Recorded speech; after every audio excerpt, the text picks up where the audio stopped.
Disability services currently serves an estimated 11% of all students in higher education. However, the development of this sector of higher education is largely unrecognized in books covering the history of higher education and disability rights history.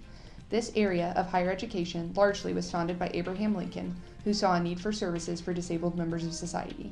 It was his needed vision that started the movement of disability services in higher education.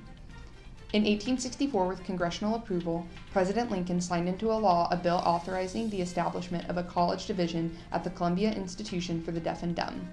National Deaf-Mute College enrolled its first student in the fall of 1864, and by 1866 had 25 students, including 2 women, from 13 states in the District of Columbia. In 1894, in response to dislike of the presence of the words deaf-mute in the name of the college division was renamed Gallaudet College. Beyond Gallaudet, examples of individuals with disabilities in higher education existed, such as Helen Keller's attendance at Radcliffe College from 1900 to 1905, but were largely isolated. After World War I, the federal government passed the Vocational Rehabilitation Act of 1918, which led to the educational assistance for some veterans with disabilities.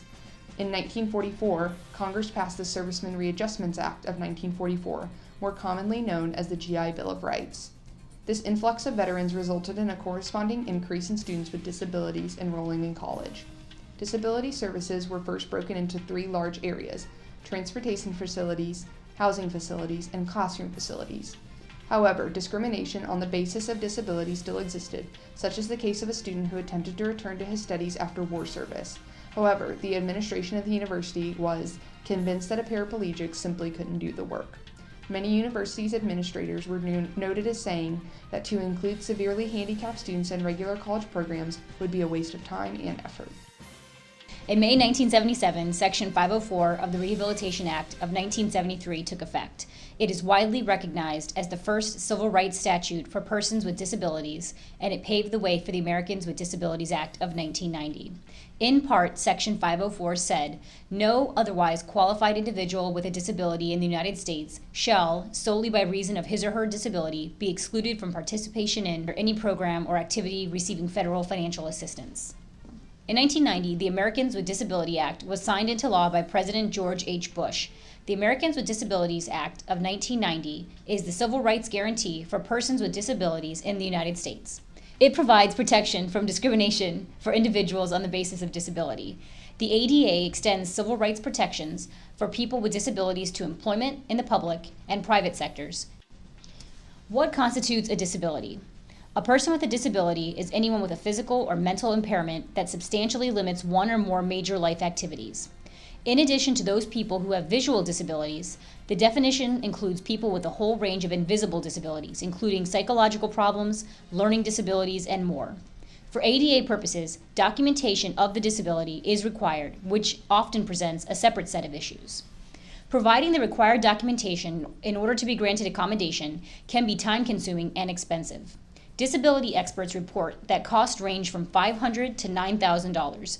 Researchers have found evidence that academic testing centers, which are also required to provide reasonable accommodations under Section 504 of the Rehabilitation Act of 1973, sometimes request records of applicants' academic performance going all the way back to elementary school.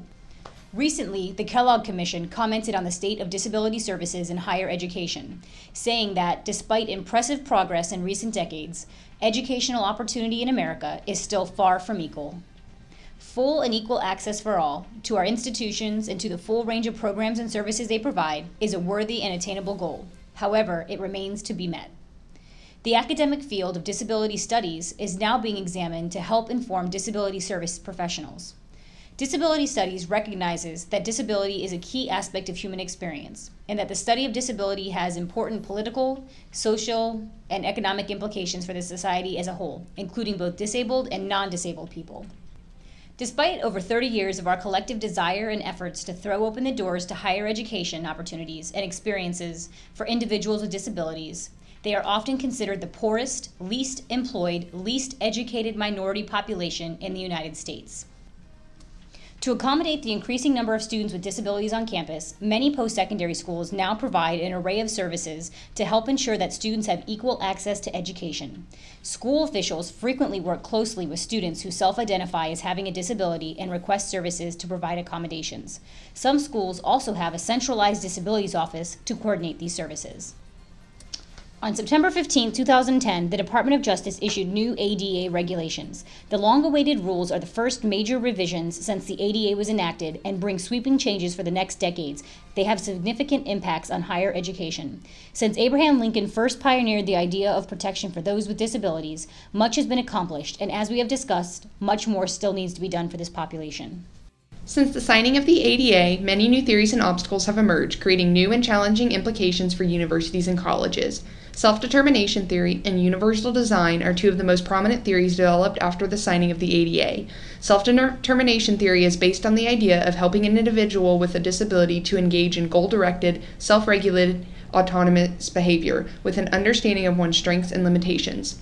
Self-determination has been proven to be an essential component of successful transition to higher education and student success once enrolled.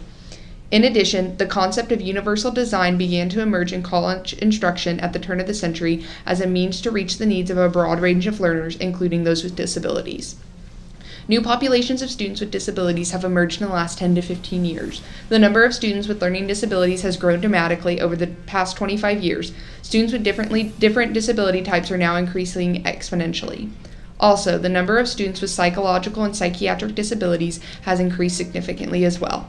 According to some data sets, these students are now the largest group of students with disabilities on a campus. Emerging populations requiring campus-wide coordination are veterans with disabilities returning to college after service in Operation Iraqi Freedom and Operation Enduring Freedom. Finally, the impact of technology continues to be an enigma for colleges in relation to students with disabilities. This will be the biggest factor to overcome in the near future in terms of providing services to students with disabilities on the college campus.